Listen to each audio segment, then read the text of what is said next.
Kathy wants something really big, really special for the final. It's gotta be huge.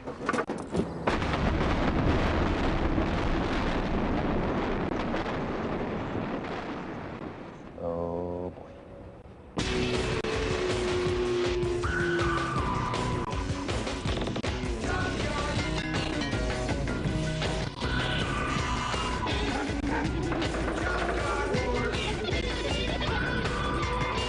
Welcome, Junkheads. The day is here.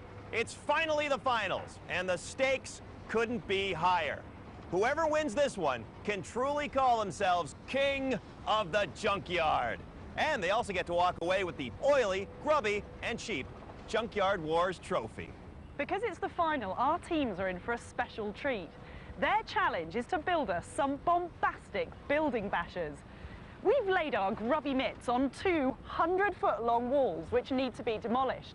Each team will have their own wall. The first team to turn their wall to dust will be the Junkyard Wars champions. Each concrete wall is 12 feet high and 1 foot thick. The teams must demolish every brick in each of the 9 panels right down to the white line.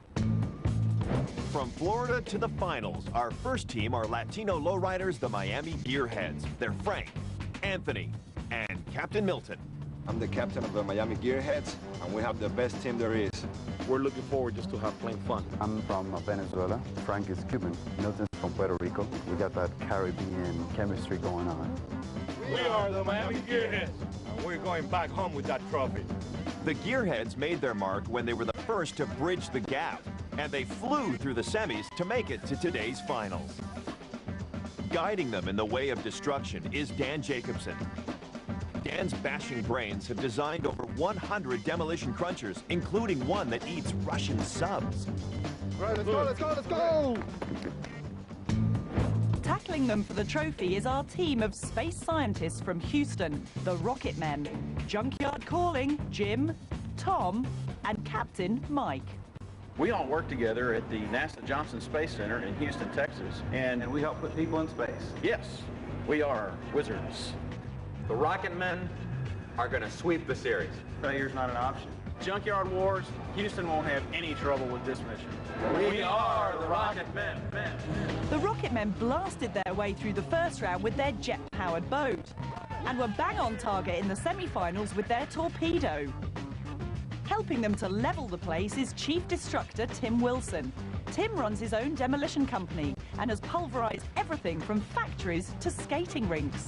Yeah! Rocket Men, are you ready? Yeah! Miami Gearheads, are you ready? Yeah! Welcome to the Junkyard Wars final. All right! Yeah! Now, the battles that you've waged so far have been mere slumber party pillow fights in comparison to what I have planned for you today. As much as you love to build and create, I know that deep down inside, each and every one of you is a craving. I'm talking about your appetite for destruction. I'll provide the wall. You build me something to knock it down. Your final Junkyard Wars challenge for all the marbles is build me a demolition machine. Okay, teams, well, if you don't know the rules by now, you're probably finished. But just in case, it's 10 hours from when the Junkyard Gonger gongs. Are you ready? Yeah! Go! From hydraulic crunchers to wrecking balls, there's no shortage of ideas to inspire our teams.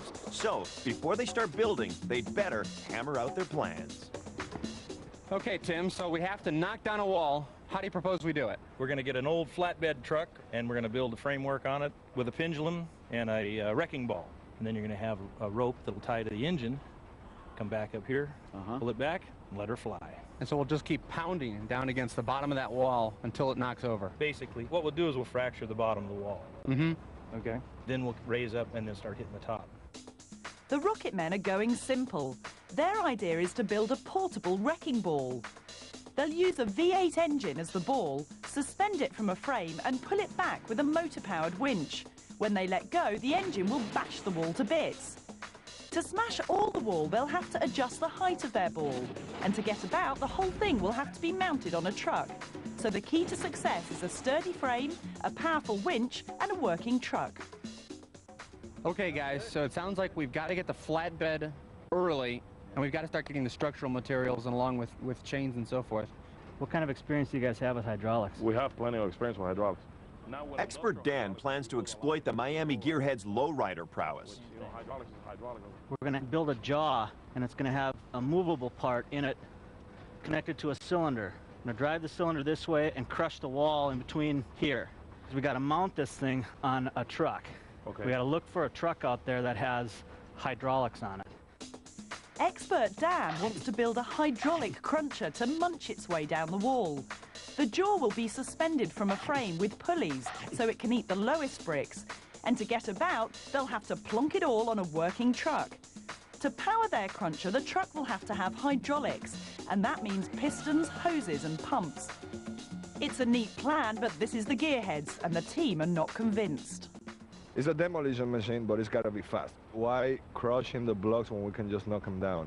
We'll have pumps, cylinders, some kind of a plate here. Just push the wall down. Okay, guys, we have plan A and plan B. Cruncher or pusher. All right, you two head out and start scavenging, and we'll get ready here. Sounds good. Sounds good. All right, good. Let's go out. Do it. So they're off in the junkyard where normal traffic rules don't apply.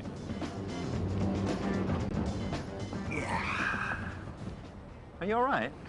Well, it's the finals, which means it's the last show. But Kathy, this is demolition machines. We're talking big, nasty, brutish things that things you love. Yeah. Ugly, noisy. Yeah.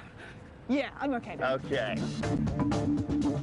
The Gearheads are wasting no time. Frank has already found an ideal truck, but it's got a big problem. Anthony, try to see if you find another truck that runs, because I don't think this truck runs. So I'm going to still work on it, but just keep your eyes open if you find something else that runs. Hot on their heels, the Rocket Men are also fired up and have found a perfect truck of their own. Hey, Mike. Go ahead, Tom. We've got a truck. Okay, see if it gets running. I have complete confidence in Jim. He's the man. Let's hope the Rocket Men have better luck starting theirs. So the Destructathon is on. The teams have 10 hours to build their demolition machines. Can they do it? Stick around and find out.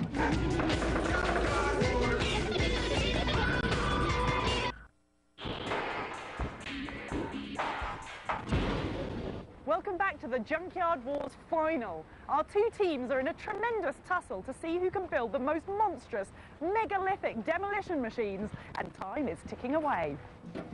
In blue, the Rocket Men plan to build a wrecking ball machine. All right there, Hercules. They found the perfect truck to mount it on, but Jim doesn't know yet if it runs. In the red corner, the Miami Gearheads are bravely going for a hydraulic basher. They've also found their perfect truck with hydraulics already attached. But the engine is as dead as can be, and Frank is desperately trying to resurrect it. Frank, how are you doing with the truck? I'm trying to get it hot wire. I don't even know if the battery's good, but let me try it first, man. Rocket Man Jim is also going for liftoff. I think we'd want to do the same thing with the... You said the truck is running? Is it running well? You can listen to it in the background. Sounds great. Jim's desperate to return to mission control, even if it means taking half the junkyard with him. Yeah! The frame, the bed isn't good. Have we got a trophy-winning design in our hands? I think we have definitely a championship design here in our hands, if we find the parts. Tell me about it. I can see a monstrous-looking machine coming towards us. That is one handsome truck. So I take it this is what the whole thing's going to sit on. You got it. And it goes, which is a big plus. That's a big plus. Let's tell you about the design. We are building a portable wrecking ball. What's the actual wrecking ball-y bit going to be? We were originally talking about a V8 engine. And the trick is we need something that's very stiff and rigid so that it doesn't absorb the energy when we hit the wall. So the wall goes down instead of us. To pull back their V8 wrecking ball, the Rocket Men plan to use a motor-powered winch. They also have to build a sturdy frame out over the back of their truck so that the V8 hits the wall at the bottom of its swing. Though the design is tried and tested, the team may have trouble controlling their swinging V8. And if they miss the wall, there's the risk that the whole truck could topple over.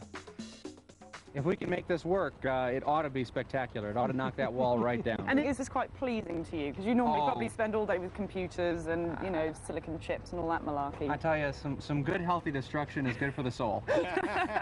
All right, I'll catch up with you in a while. Thank you.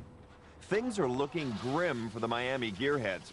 After 2 hours, Frank still can't get their truck working. The team is going nowhere. We have these, we have these. Back at base, Milton is dreaming up even more plans.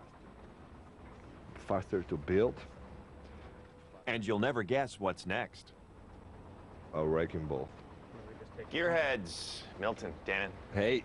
Hi there. We've got demolition machines today. What are you guys going to go with? We have 2 or 3 different plans.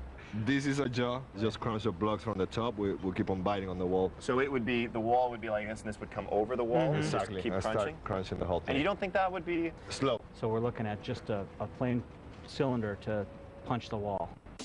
The Gearheads' new plan is a puncher.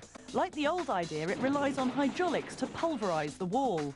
The hydraulic power comes from a cylinder with a piston inside. When fluid is pumped in at one end, the piston moves out with tremendous force. The cylinder will need to be connected by hoses to a motor-powered pump and a fluid tank. But even the smallest leak could leave their puncher with no punch at all. Your knowledge in hydraulics is going to help you here, or yes. is hydraulics hydraulics? A lot. Or? I mean, yes, they are. There's big hydraulics, there's small hydraulics. They're all the same. Yeah, and the Gearheads are afraid of no hydraulics. No. Not at all. Guys, good luck, and I'm going to let you get at it, get back at the design. See you in a while, Tyler. Okay. Out in the yard, Frank still can't get started. I hate this, man, because now you sit here and then, you know, I want to start building stuff, and we have to wait for them another hour, see if they can get a truck back. Frank, give me a little bit of feedback. There. Yeah, Milton, but I'm really in a sweaty bad mood. I can't get it out of gear, man. There's no clutch. There's no clutch in this truck. There's no brakes. There's no clutch. There's nothing. What a start, boy. With the Gearheads stuck in neutral, the Rocket Men fire ahead. First up, the boys strip the truck. There's way too much rust in this flatbed. We're going to back the truck out and tie the bed to something and pull us out from under the bed. And then we've got to build a new frame. There you go, Jim. Slow. Bet Jim's never tried this in the NASA simulator. Clear. There you go. Good job. It's the finals! Little excited. I know, somewhat. I think big and brutish is always we're more good. excited than the team. No, they're quite excited. Yes, a little bit. They're Sounded crashing like and bashing. How are things going over with the Rocket Men? I think they're really happy because they've had a couple of fiddly challenges, and this one is just like, you know, we're going to get in touch with our masculine side and just give it hell. So how about your lot? How are they getting on? What they've settled on is a hydraulic puncher to punch the wall. Oh, still over. hydraulic. It's just we've had a slightly checkered history with hydraulics on this show. That is true. That is true. I don't think it's going to be a problem this time because you've got the hydraulic masters. Okay. The Miami masters of hydraulic Florida machine. At last, the Gearheads have got their groove back as Frank gets his truck moving. We have a truck. We have a coming in backwards. But all is not what it seems. The engine still doesn't work, and to get it to the workshop, it has to be pushed by our forklift. Looking good, Frank. It really would have been nice to drive it in here. At least Dan can now get his hands dirty. Demolition is big business. Each year, over 200,000 buildings are leveled in what has become a multi-billion-dollar industry. And some of the biggest jobs around, like destroying the Dunes Casino in Las Vegas, have been done by today's judge. Ron Dokel is the doyen of demolition. With 40 years in the business, he's flattened 8,000 structures all over the world. Hey, Ron. Tyler. Good to have you aboard. Thank you. It's fun to be here. What makes a good demolition machine? Reliability. The ones that pay off are the ones that don't break down. First of all, let's start with the Miami Gearheads. They're going with a hydraulic idea. The Miami Gearheads are getting a very slow start here. While I think they have a good plan, hydraulics are unreliable. And I think that'll be their biggest problem, is avoiding a breakdown. Let's talk about the Rocket Men. They're going